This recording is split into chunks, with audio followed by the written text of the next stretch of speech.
चंदन, ओ चंदन बेटा, कहाँ है बेटा? ये मटके उठवाने में जरा मेरी मदद कर देता। अरे किसे आवाज लगा रहे हो? चंदन मुखिया जी के घर गया हुआ है। बोल रहा था उनके बेटे किशोर ने गांव के सब बच्चों को अपने घर बुलाए हैं। जरूर कोई नई चीज शहर से मंगवाई होगी। किशोर की आदत है, जब भी कुछ नया मंगवाता है गांव के बच्चों को चिढ़ाने के लिए बुला लेता है।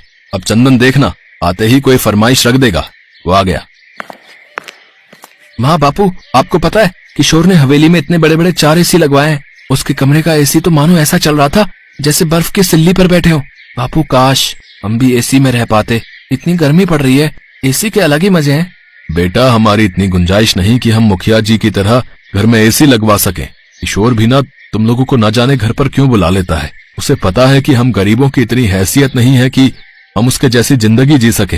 तू मत जाया कर किशोर के घर। अच्छा मैं घड़े बेचने जा रहा हूँ, थोड़े घड़े बनाने बाकी हैं, वो तू बना लेना। चंदन का पिता किशन घड़े बेचने चला जाता है। चंदन घड़े बनाने बैठ जाता है।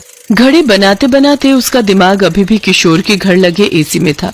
तभी उसके दिमाग में एक आइडिया आता है।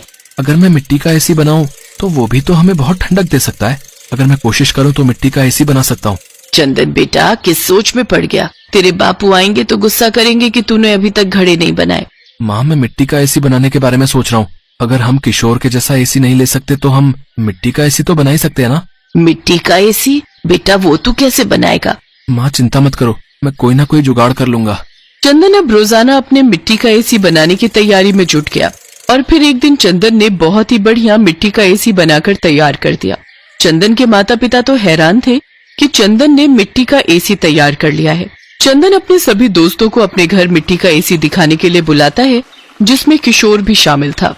अरे वाह चंदन, है तेरा मिट्टी का एसी तो बहुत बढ़िया यार। मेरे लिए भी एक मिट्टी का एसी बना दे भाई, हमारे घर भी बहुत गर्मी होती है।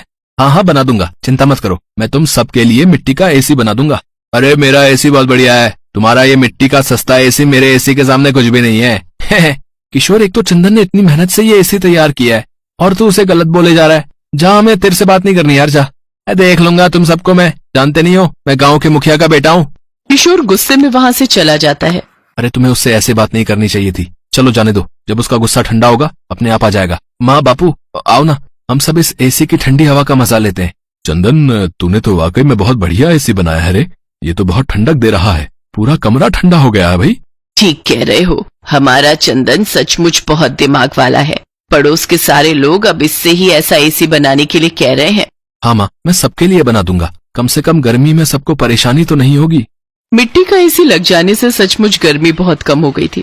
आराम से चंदन और उसके माता पिता रात में सो जाते थे। पर एक दिन चंदन अपने माँ बापू के साथ बाजार गया हुआ था।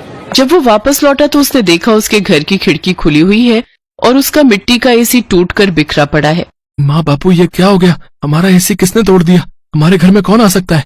क्या पता कोई जानवर घर में घुस आया हो और वो एसी को तोड़ गया हो। मैं तो खिड़की का दरवाजा बंद करके गई थी, खिड़की कौन खोल सकता है? पर अगर जानवर भी घर में घुसता तो और सामान भी तो छेड़खानी करता, और सामान तो बिखरा हुआ ही नहीं है, सिर्फ एसी टूटा है। हो ना हो जरूर किसी की साजिश है। तभी एक लड़का चंदन के घर आता है। चंदन तेरा मिट्टी का एसी किशोर ने तोड़ा है। वो हंसते हुए अपने घर के नौकरों को ये बात बता रहा था, तब मेरे बापू ने सुन ली। तुम तो जानते ही हो बापू किशोर के घर पर काम करते हैं। बापू किशोर ने ऐसा क्यों किया? मैंने उसका क्या बिगाड़ा था जो उसने मेरा एसी तोड़ दिया? मैंने कितनी मेहनत से बनाया था बापू।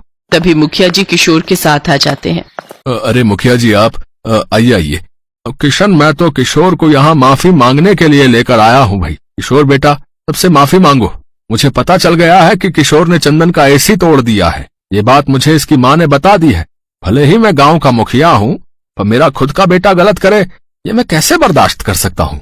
अभी ये छोटा है, मैं इसे अभी तो समझा लूंगा ताकि बड़े होने तक इसे सही गलत काम की पहचान हो जाए। किशोर बेटा तुमने चंदन का एसी तोड़कर ठीक नहीं किया, चंदन से माफी मांगो।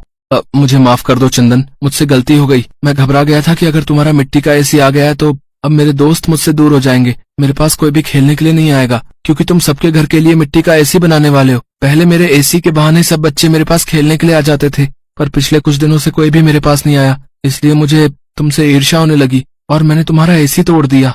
अब कोई बात नहीं किशोर, मैं नया एसी बना लूंगा। पर तुमने ये कैसे सोच लिया कि मैं और बाकी दोस्त तुम्हें छोड़कर चले जाएंगे? हम तुम्हारे दोस्त हैं यार, और दोस्त कभी एक दूसरे से अलग नहीं होते। तभी सारे बच्चे वहाँ आ जाते हैं। किशोर और चंदन एक दूसरे के गले लग जाते हैं। ये तो मुखिया का बड़प्पन था कि उसने अपने बेटे को अच्छी सीख दी। चंदन फिर से एक नया मिट्टी का एसी बनाता है। चंदन खुश था कि उसने एक बार फिर मेहनत करके मिट्टी का एसी बनाकर तैयार कर ही लिया। चंदन और उसके माता पिता बहुत अच्छे स्वभाव के थे। उन्होंने अपने पड़ोसियों की भी मदद की और भरी गर्मियों में थोड़ी राहत मिल जाए इसके लिए मिट्टी का एसी बनाकर उन गरीब गांव वालों को भी दिया।